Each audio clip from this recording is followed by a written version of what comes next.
सुप्रभातम। आपकी जो पाठ्य पुस्तक है उसमें 2 अध्याय हम लोगों ने पढ़ लिया। आज हम लोग तृतीय पाठ तीसरे चैप्टर पे चर्चा करेंगे, है ना। तृतीय पाठ क्या है? डीजी भारतम। डीजी भारतम क्या है? यहाँ डीजी जो है ये डिजिटल को शॉर्ट फॉर्म में कहा है, डीजी भारतम, है ना। डीजी यानी यहाँ डीजी डिजिटल के लिए। डिजिटल क्या? तो मोदी जी का है सपना है कि हमारा जो भारतवर्ष है वो डिजिटल भारतवर्ष है ना। डिजिटल यानी हर चीज़ हम इंटरनेट से या नेट के माध्यम से पूरे विश्व को हम अपने आप में सब एक दूसरे से जुड़े रहें। एक जितने भी कार्य हैं वो सिर्फ ऐसे ही हम पेन से कॉपी से करते वैसे ना हो करके हम इंटरनेट के माध्यम से पूरे विश्व से जुड़े रहें और पूरे विश्व में क्या हो रहा है हर चीज़ों से हम परिचित हों और हम अपना जो विस्तार है हम जितना अधिकाधिक दूर तक कर सकें, है ना। शुरू में थोड़ा इंट्रोडक्शन दिया है, जो मैंने अभी कहा वही सब चीज़ें एक बार फिर से देखिए।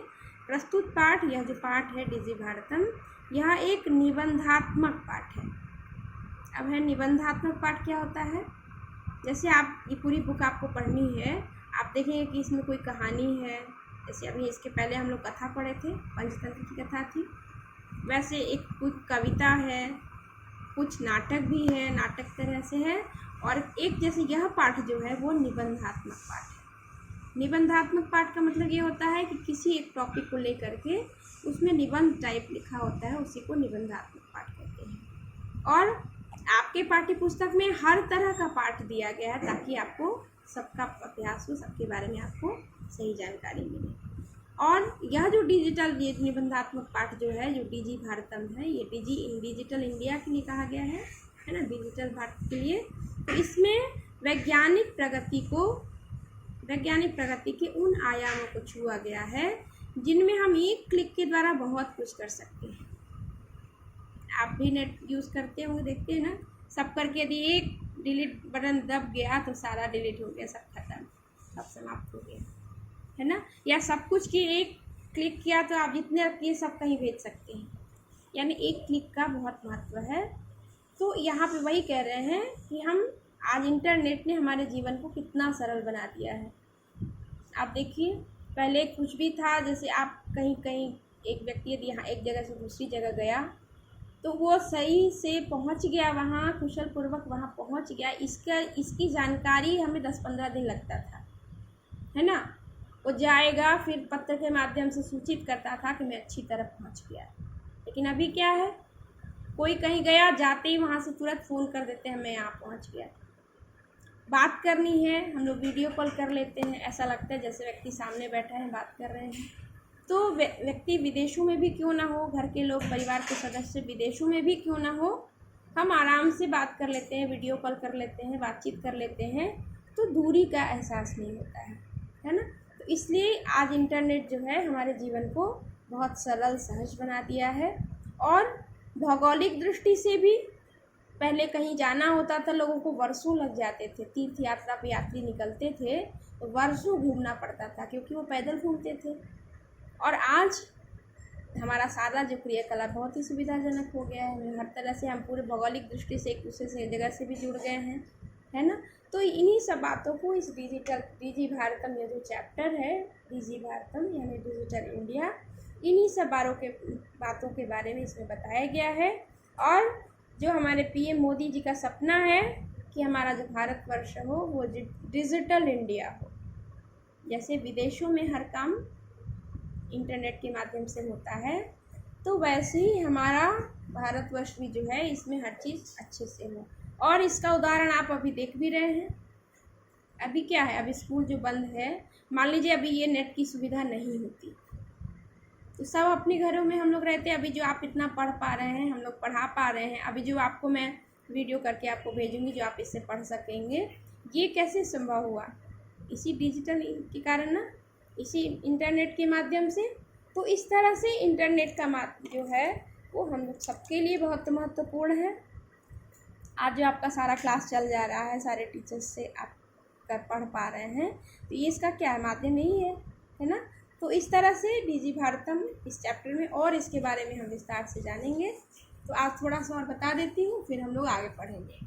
अब देखिए क्या है, अद्य आज संपूर्ण विश्व में डिजिटल इंडिया इत्यस्य चर्चा श्रूयते। आज संपूर्ण विश्व में, पूरे विश्व में डिजिटल इंडिया इत्यस्य इति अस्य माने डिजिटल इंडिया इस तरह की चर्चा श्रूयते, ऐसी चर्चा सुनी जाती है।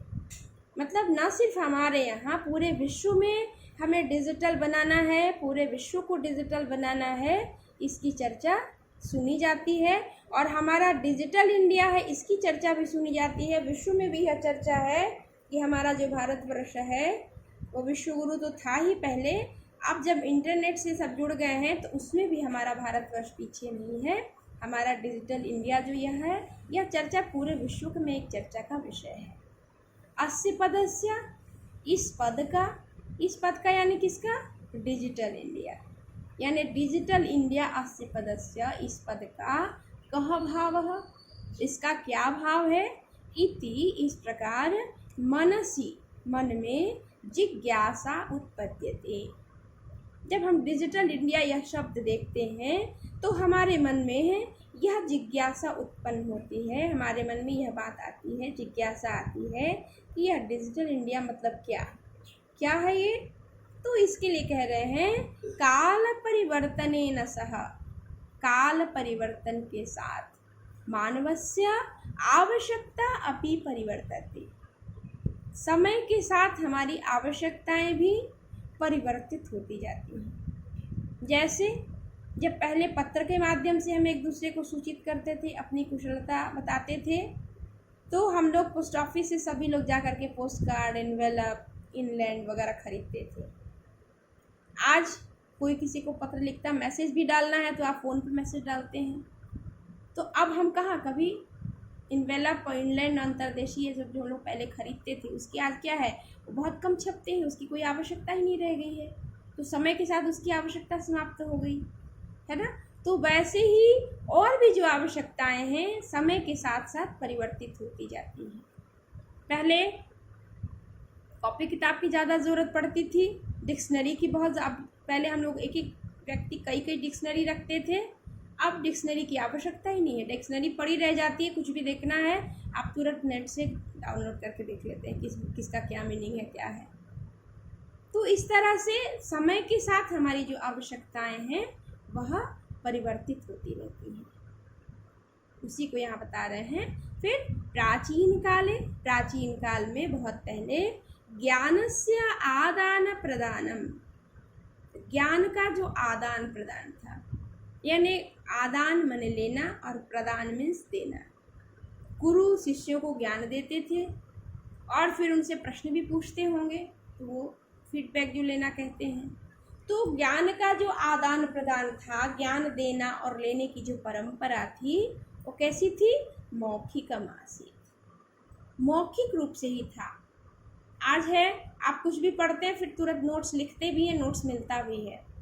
पहले यह नहीं था, कॉपी पेन था ही नहीं। पहले तो कॉपी पेन का भी आविष्कार नहीं हुआ था ना, कागज़ का भी आविष्कार नहीं हुआ था, पेन का भी आविष्कार नहीं हुआ था। तो हमारी परंपरा तो बहुत पुरानी है ना। तो जब हमारा कॉपी पेन भी नहीं था तो भी ऐसा नहीं, हमारी ज्ञान की परंपरा आदिकाल से चली आ रही है, हम विश्व गुरु भी थे। तो उस समय क्या था, हमारी जो शिक्षा की परंपरा थी वो गुरु शिष्य परंपरा थी, और गुरु मौखिक रूप से शिष्यों को ज्ञान प्रदान करते थे, पढ़ाते थे। इसीलिए वेद का एक नाम श्रुति भी है, शायद आप जानते होंगे, नहीं जानते होंगे तो आज जान लीजिए। वेद जो हमारे हैं, 4 वेद है ना, ऋग्वेद, यजुर्वेद, सामवेद, अथर्ववेद। तो इन चारों वेदों का उनको श्रुति भी कहते हैं। श्रुति क्यों कहते हैं, क्योंकि पहले वेद अध्ययन जो है वो सुन करके ही किया जाता था। गुरु जो है वो शिष्य को पढ़ाता था और सुन करके ही शिष्य जो है वो वेद का अध्ययन करता था। इसीलिए वेद का नाम श्रुति था। जो सुन करके हम पढ़े वह श्रुति अर्थात वेद। तो यहाँ भी वही कह रहे हैं कि प्राचीन काल में ज्ञान का आदान प्रदान जो था वह मौखिक था। विद्या च, और जो विद्या है श्रुति परंपरया गृह्यते स्म। श्रुति परंपरा मतलब सुन सुन करके, ये नहीं कि मैंने कुछ बताया लिख लिया रट लिया कर लिया, नहीं, सुन सुन करके। जब गुरु शिष्य को पढ़ाते थे प्रतिदिन स्नान संध्या आदि करके गुरु बैठ जाते थे, शिष्य भी बैठ जाते थे। गुरु एक लाइन पढ़े फिर शिष्य ने उसको रिपीट किया, फिर गुरु ने पढ़ा फिर शिष्य ने पढ़ा, फिर गुरु ने पढ़ा शिष्य ने पढ़ा। एक दिन का पाठ हो गया। फिर दूसरे दिन पहले दिन जो पढ़ा गया उसको गुरु ने फिर से पढ़ाया, फिर पढ़ाते थे। और इस तरह से एक ही को बार बार, एक श्लोक को या जो भी चीज़ें होती थी उसको बार बार सुन सुन करके पढ़ करके फिर श्रुति परंपरा से उसको लोग स्मरण कर लेते थे। एक जब स्मरण हो गया तब फिर दूसरे दिन आगे बढ़ते थे। तो जो ज्ञान की जो परंपरा थी, जो ज्ञान का आदान प्रदान था, वह श्रुति परंपरा के द्वारा ही आगे बढ़ता था। अनंतरम, उसके बाद कुछ दिनों तक श्रुति परंपरा चली, सुन सुन करके पढ़ने की परंपरा चली। अनंतरम, उसके बाद तालपत्रोपरि, तालपत्र पर, पत्र माने होता है पत्ता, ताल के पत्र जो होते थे, और भोजपत्रोपरि, और भोजपत्र होते थे, उन पर लेखन कार्यम आरब्धम। जब लेखन कार्य आरंभ हुआ तो शुरू में ही तुरंत ऐसी कॉपियाँ नहीं आई थी जैसे आज आप कॉपी में लिखते हैं, है ना। क्या था पहले? शुरू में ताल पत्र पर, ताल पत्र होता था, पत्ता होता था, उस पर लोग लिखने का काम करते थे। भोजपत्र था, भोजपत्र पर लिखने का काम करते थे। तो इस तरह से तालपत्र और भोजपत्र पर लेखन कार्यम आरब्धम, लेखन कार्य आरंभ हुआ। परिवर्तिनी काले, और समय के साथ परिवर्तन हो गया। परिवर्तन होते होते इस काल में करगदस्य, फिर परिवर्तन होते होते करगद यानी कागज, कागज का, लेखन्याच और पेन का आविष्कारेण, फिर धीरे धीरे कागज का आविष्कार हुआ, पेन का आविष्कार हुआ, और इसके बाद आविष्कारेण सर्वेषामेव, सबके मनोगतानां भावानां, सबके जो मनोगत भाव थे, जिसके मन में जो मन की जिसकी भावनाएं जो हैं, करगदोपरि लेखनम आरब्धम प्रारब्धम। जब पेन और कॉपी आ गया तो सबके मनोगत जो भाव हैं, जैसे मान लो किसी को निबंध लिखना है तो उसके जो मनोभाव है उसने पेन पे लिख दिया, पेन से लिख दिया कॉपी पे, है ना।